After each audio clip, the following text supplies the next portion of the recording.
Este a treia rezervă introdusă pe parcurs de Riera, care execută o lovitură de departajare. Pârtain față în față cu Roland Nițui. Pârtain peste poartă! E peste! Este peste!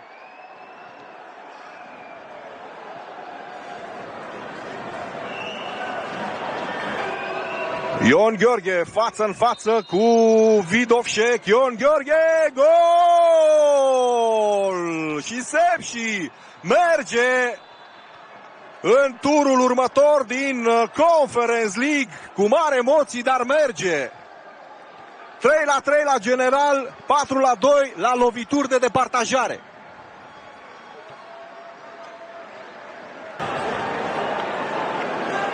Și dacă dăm gol e gata.